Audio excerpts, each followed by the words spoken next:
Bonjour à tous, j'espère que vous allez bien. Nous allons parler aujourd'hui d'un mystère assez peu connu qui s'est passé en France, à Arcachon, dans une clinique où on soignait les malades de la tuberculose. D'étranges phénomènes se sont déroulés et se sont focalisés sur 2 jeunes femmes. Cette histoire est d'autant plus étonnante qu'il y a une multitude de témoins et qu'un chercheur de l'Institut Métapsychique International était présent pour étudier les phénomènes. Entrons dans la clinique des allongés d'Arcachon. Avant de commencer, sachez que je publie régulièrement des vidéos. Pour être mis au courant des sorties, n'hésitez pas à vous abonner et à activer la petite cloche, ça me donne du courage et de la motivation. Merci à vous.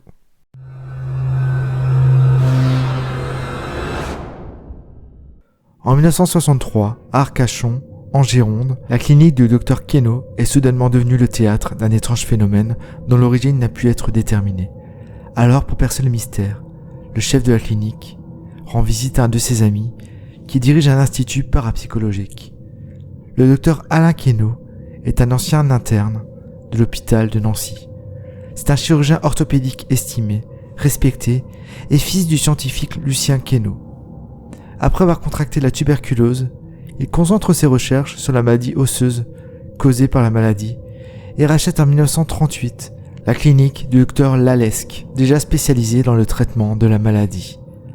En 1963, le docteur Queneau dirigeait depuis 25 ans la clinique orthopédique d'Arcachon.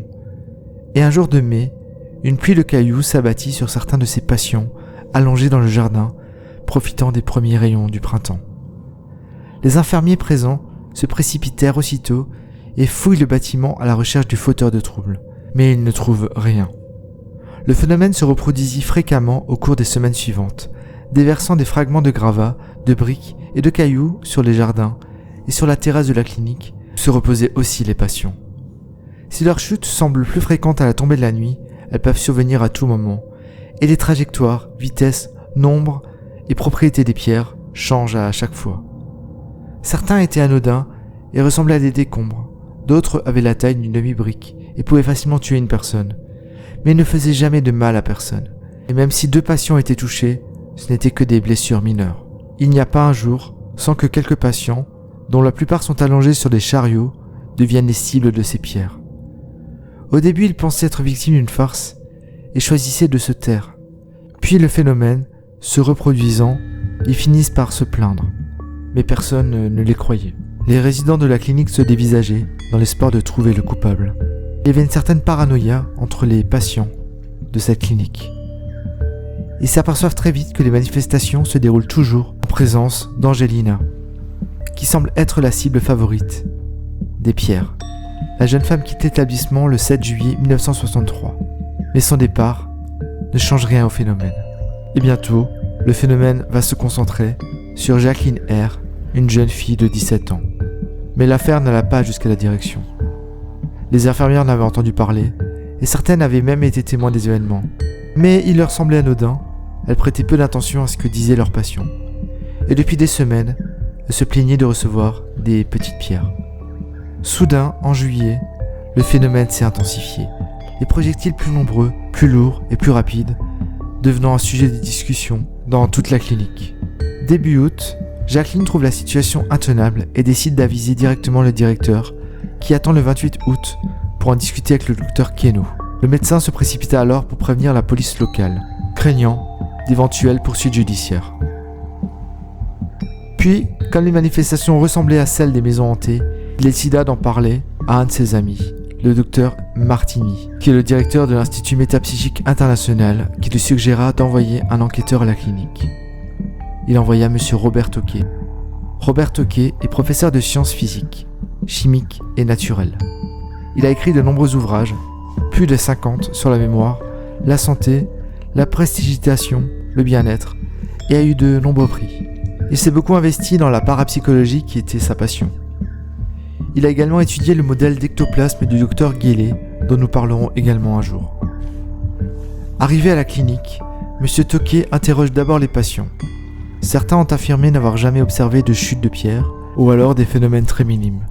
Certains ont refusé de lui répondre, mais la plupart ont simplement confirmé la version des pierres qui tombaient sur la clinique. Certaines personnes ont rapporté avoir vu 10 à 20 pierres tombaient autour d'eux. L'un d'eux en a compté exactement 17 en 5 minutes. Et 4 joueurs de bridge ont rapporté avoir reçu une grosse pierre qui pouvait facilement faire mal aux gens à leur table de jeu. Un patient allongé a reçu une pierre dans le patio et certains ont affirmé avoir dû regagner précipitamment leur chambre, la situation sur le patio devenant intenable. Un soir d'août, un policier enquête à la clinique. Il relève la tête et voit une grosse pierre qui s'échoue sur une terrasse de la clinique. Elle avait été jetée par la fenêtre d'une pièce abandonnée au 2e étage. La pierre semble avoir été jetée du fond de la pièce par quelqu'un qui se cachait à l'intérieur. Le sol a été immédiatement examiné et la pièce s'avait révélée vide dans la chambre et sa porte était fermée à clé, comme toutes les portes des chambres inutilisées de la clinique. Une autre fois, vers 21h, 3 patients se trouvaient dans le patio avec Jacqueline, quand soudain, les jets de pierre reprirent. Ils décidèrent de monter au 3e étage, mais ils ne virent personne. De retour sur le patio, les pierres recommencèrent à tomber. Elles remontèrent aussitôt, cette fois au 2e étage. Toutes les portes étaient fermées. Ils ont parcouru les couloirs, mais n'ont trouvé personne. Un jour, Monsieur C était allongé sur l'une des terrasses, lorsque les projectiles se sont mis à pleuvoir. Les pierres tombèrent tellement que l'homme cria avec colère. « Assez, cet idiot ne peut-il pas s'arrêter ?»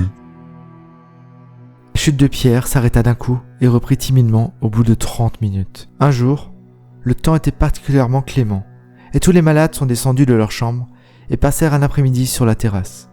Ce jour-là, d'innombrables pierres tombèrent et tout le monde crut qu'aucun patient ou membre du personnel n'était suspect. Une nuit, Monsieur C, qui était à l'extérieur, n'a pas pu se lever à cause de sa maladie, surtout lorsqu'il a été heurté par une pierre. Avant de regagner sa chambre, il demanda à Jacqueline, qui l'accompagnait à ce moment-là, de ramasser divers projectiles tombés autour de lui. Et il voulut les montrer à Monsieur Toquet. Il les déposa sur la table de chevet en attendant le lendemain. Étrangement, quand elle se réveilla, le lendemain matin, la pile de pierres avait disparu. Et il n'avait aucune idée de qui les avait prises, ou comment elles avaient disparu. Jacqueline est souvent la cible de jets de pierre, et sa présence semble nécessaire pour les déclencher, pointant tous les regards sur elle. Bien sûr, la jeune fille a été attentivement observée par d'autres patients, mais elle n'a jamais été prise en train de jeter des choses, bien au contraire, car à de nombreuses reprises, devant de nombreux témoins, la malheureuse a reçu des jets de pierre autour d'elle. Le 1er septembre 1963, le docteur Queneau, comme les autres, s'aperçoit que Jacqueline est au centre des phénomènes et décide de lui parler. Cette fois, selon lui, la jeune fille était très déprimée malgré son jeune âge. La nuit suivante, la porte de la chambre de Jacqueline s'ouvrit silencieusement, mais heurta le lit d'une autre patiente qui était dans sa chambre, qu'on appellera Madame T. Ce bruit réveilla toutes les femmes présentes. Il faisait orageux dehors, ils pensaient que c'était le vent qui avait ouvert la porte. Et après avoir refermé la porte, ils se sont endormis sans réfléchir. Le lendemain, les lumières étaient éteintes depuis une trentaine de minutes. Soudain, vers 23h, on frappa brusquement à la porte de la même pièce. Quelques secondes plus tard, l'infirmière de service est venue dans la chambre et a dit qu'elle n'a vu personne à proximité de la chambre. Le 3 septembre, à 4h du matin, la porte de la chambre s'est réouverte et a encore frappé au lit de Madame T qui s'est réveillée immédiatement. Le 4 septembre, à la demande de la patiente, la chambre est fermée à clé et il n'y a pas eu d'autres incidents, à part des coups dans la nuit qui réveillèrent même le chercheur de l'Institut Psychique International. Une fois l'enquête terminée, Robert Toquet fit un rapport à l'Institut Psychique International et à ses collègues. Voici son rapport. En septembre 1963, je me suis rendu à la clinique du docteur Queneau à Arcachon, afin de procéder à une enquête sur des jets de pierre et sur quelques autres phénomènes qui s'y produisaient depuis 5 mois environ. J'ai interrogé le personnel et tous les malades, soit une trentaine de personnes, qui ne purent me préciser la cause probable des phénomènes dont ils avaient été témoins. Présumant que leur auteur, vraisemblablement involontaire, était Jacqueline R., je m'installai dans une chambre contiguë à celle de cette jeune fille afin d'être à l'occasion témoin d'un phénomène. Or, au cours de la première nuit que je passais dans cette chambre, à 4h du matin exactement, 4 coups, relativement violents, séparés par des intervalles de 5 ou 6 secondes, furent frappés sur la porte de ma chambre. Au 3e coup, je me levai et j'ouvris brusquement la porte qui donnait sur un couloir parfaitement éclairé par des lampes électriques. Personne ne s'y trouvait. C'est alors que retentit le 4e coup qui semblait avoir été frappé par un poing invisible, faisant vibrer la porte que je tenais de la main gauche. Il est à remarquer, et ce détail était inconnu du docteur Keno et de ses malades, que tous les jours, je me réveille entre 3h30 et 4h du matin et que je suis alors parfaitement conscient. C'est en effet à partir de ce moment que je procède mentalement à l'examen des travaux que je dois effectuer dans la journée. 2 ou 3 minutes après avoir entendu le 4e coup, je passai rapidement un vêtement et allai frapper à la porte de mademoiselle Jacqueline R. Elle ne me répondit qu'au bout de quelques minutes, et quand elle ouvrit la porte, elle semblait émerger d'un profond sommeil. En définitive, et c'est ce que j'ai écrit dans le compte-rendu des interrogatoires, je crois qu'il est difficile d'expliquer la plupart des jets de pierre par la mise en jeu de facteurs normaux, et j'estime que les 4 coups frappés à la porte de ma chambre étaient d'origine paranormale. L'histoire de la clinique du Dr Keno est particulièrement intéressante parce que le phénomène a changé sa cible d'Angelina à Jacqueline. Et c'est assez inhabituel pour un phénomène de cet ordre. Lorsque les phénomènes se sont arrêtés, tout le monde a voulu trouver une explication, ce qui a conduit à diverses théories, parfois les plus dangereuses. Peu avant le début des premières manifestations, le Dr Keno avait annoncé la vente de sa clinique, et certains supposant que les patients avaient été perturbés par cette annonce, y virent une explication au phénomène. D'autres estimèrent que la discussion entre le Dr Keno et Jacqueline avait servi de psychothérapie à la jeune fille. Quelques-uns y virent une sorte d'exorcisme.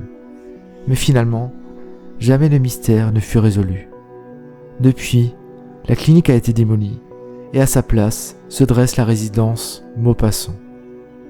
Et vous, que pensez-vous de cette histoire assez stupéfiante? Pour vous, est-ce un phénomène de poltergeist, un fantôme, une supercherie? N'hésitez pas à le dire dans les commentaires. Et je vous dis à bientôt une prochaine vidéo. Et merci du fond du cœur de votre soutien. Allez, ciao ciao.